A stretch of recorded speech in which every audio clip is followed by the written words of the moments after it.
Earlier this week, we talked about Minecraft and its slop being a total success, but I also kind of think that, oh man, heading into the third weekend, it's going to be interesting, right? Because all of the or not the studios rather, but the theaters and maybe the studios by extrapolation, because Jack Black turning up at one screening saying, hey, stop trashing the place. Taking out the meme value of that movie is really going to dig into it, because nobody actually goes to the Minecraft movie to see the Minecraft movie. They go to try to be a part of a, pseudo-viral moment and act like dinks. That's the big draw of that one. Nobody walks away, okay? Nobody walks away from the Minecraft movie going, you know what? I really like the part when Jack Black was really Jack Blacky. Jason Momoa acted like a bumbling dork. The forgettable side characters were super forgettable. No. And it's all about the experience, the vibes of being there. And if you want to cut that off, well, nobody's going to turn up to your movie, and it's going to stay, regrettably, the second biggest video game adaptation of all time. My God, man, it's the death of storytelling on many different levels. But don't worry, guys. No, that wasn't the first blow, okay? That wasn't the Carmelo Anthony stab to the heart, okay? When it comes to modern entertainment, that distinction lands squarely with a movie that came out a couple of weeks prior, and that would, of course, be Snow White. Yes, indeed, we got to touch base with the little Rachel Zegler vehicle that just couldn't get out of first gear. And by get out of first gear, I mean roll out of the driveway and catch on fire halfway down the block. It got close, though, okay? It was the #1 movie in its opening weekend. Okay, so Snow White may not cross a box office milestone that all but 2 Disney live-action remakes have achieved in the last 15 years. Oh, yeah, this is one of many accolades that the Snow White live-action remake can go ahead and wear. Biggest bomb of 2025? I think that's all but certain, okay? There's not going to be a film costing this much money, which we're going to get the UK tax receipts on this one, and it's going to be abysmal, because you even have all of the Access Media rags coming out and saying that this thing cost north of 300 million, somewhere close to around 350, maybe 4, pushing that area. And it's not going to hit 200 million, which is wild, man. I thought that this would land somewhere between the Marvels and Captain Black Falcon America, man. I thought that, 3 and change was probably where it was going to be. That would still be an outright bomb and a total disaster, but not even... I guess in my wildest dreams, I could have thought that this would have made less money than the Marvels, but substantially less than the Marvels? I guess we're here, but yes, that's not the milestone that Screen Rant is referring to. Actually, it's even more disastrous than that. Okay, Disney's Snow White has such a rocky release that it may only be the 3rd live-action remake of its kind not to hit a specific earning target at the box office. Things didn't end well when the movie came out either. A great deal of Snow White's review bombing. Is it really review bombing when everybody, critics and audience members alike, just whenever they're prompted to talk about a film that nobody watched? Yeah, it was really bad. Nobody's defending any aspect of this outside of the paid shills that came out before the review embargo broke. Oh no, Rachel Zegler really shines, and Gal Gadot, oh my God, you couldn't have anticipated a better performance as the evil queen. And then everybody came out and was like, well, Zegler can sing. Is like, outside of that though, there's like, you got the nightmare fueled dwarves, the plot makes no sense, you got this wafy effeminate stand-in for the prince, okay, who's just the leader of the bandits who are superfluous, and the way that she defeats the queen at the end is she remembers the names of the guards. It's a total disaster. Nobody's sticking up for it, but no, it was just review bombing. Anyways, stem from the long-standing complaints that Disney's harsher critics had been holding onto for some time, but negative to middling professional reviews. Oh, see, now we can get away with saying the movie's bad because the appeals to authority can come out, the credentialism, we can roll out the trusted sources arguments, we can believe the experts this time around. God damn it, whether you're critiquing modern media or you're trying to hold a quote-unquote debate about Israel and Palestine, you can just peddle out the, well, have you actually been there argument? Weird. But yes, what are we talking about? Okay, with an estimated production budget of 270 million. Oh yeah, of course, Screen Rant. Like they make some interesting articles, but they're shills nonetheless. And a marketing budget of around 70 million. Okay, yeah, so there's your 340. Snow White is already had an uphill climb. Movie's opening weekend grossed 42.2 million, and things only dropped from there. Alto Night's box office. What does that have to do? That's a poorly performing, probably the poorest performing Robert De Niro film ever to have a wide release. I don't think anything has come close. That has nothing to do with Snow White, okay? Deadline predicts that Snow White's week 4 earnings could drop as low as 2.8 million after losing 1,200 theaters. Yup, it finally kicked in, and we looked at that with the Minecraft video we did earlier this week as well, because Minecraft actually gained a few screens. Literally a few screens, 26 theaters.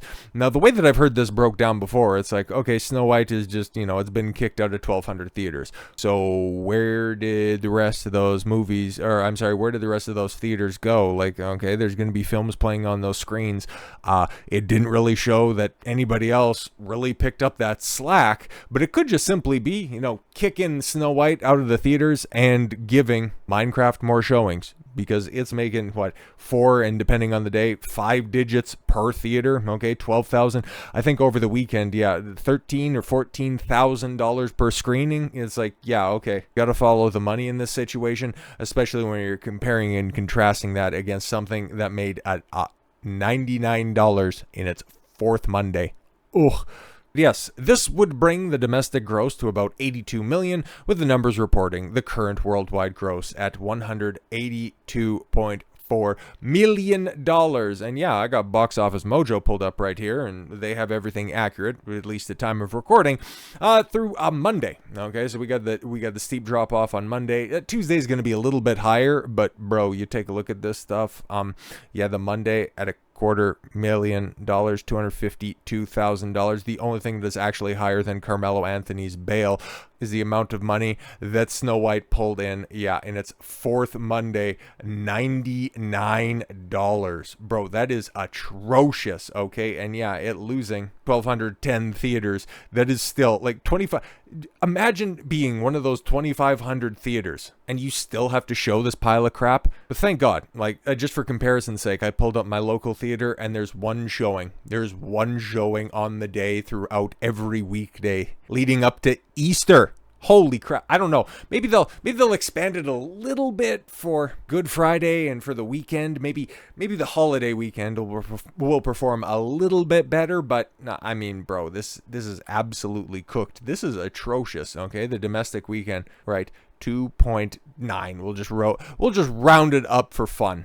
$1,100 per theater, $82 million domestically. Finally crossed the 100 million internationally, but yes, the fact that it didn't cross, or it has zero chance of crossing $100 million domestically, that's the milestone that Screen Rant is pointing out. On top of it also being the 3rd Disney live-action remake not to make $200 million.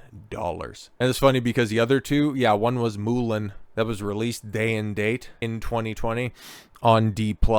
Then, of course, the loosely adapted Winnie the Pooh origin story, Christopher Robin, became Disney's first recent live-action adaptation to bank less than $200 million.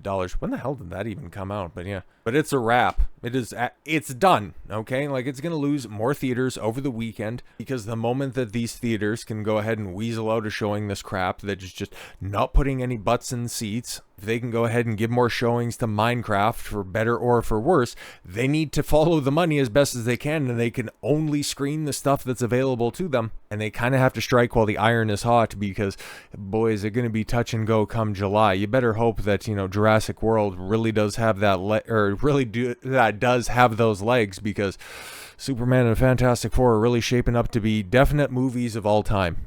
We can go ahead and say that. But somebody who has, of course, is at the center of this controversy, but who's also been very, very sparse in public appearances, well, is, of course, Rachel. And she's out there walking her dog once again with the goofy... I don't know, man. What's with the jewel on the forehead, man? Okay, is that why your movie is performing so poorly? It's because the bullseye that it's trying to hit with its holes in the theaters is actually affixed to your forehead. Are you trying to look as unappealing as possible? Trying to be the most unassuming chick in all of New York City? New York City is constantly lampooned as the home of catcalling, right?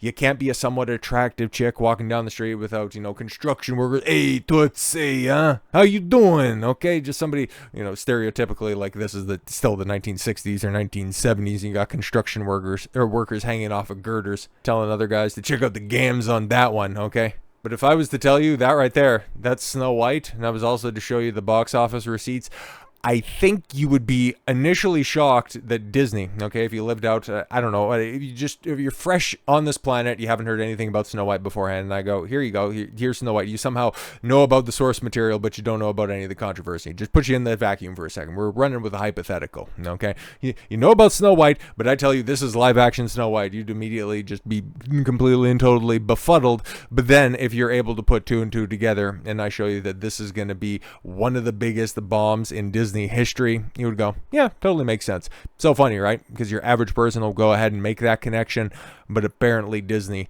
didn't foresee this one coming. Should have asked the right questions to the magic mirror. It's kind of like AI, depends on what prompts you give. So instead of asking, mirror, mirror on the wall, can we cast less than the fairest of them all?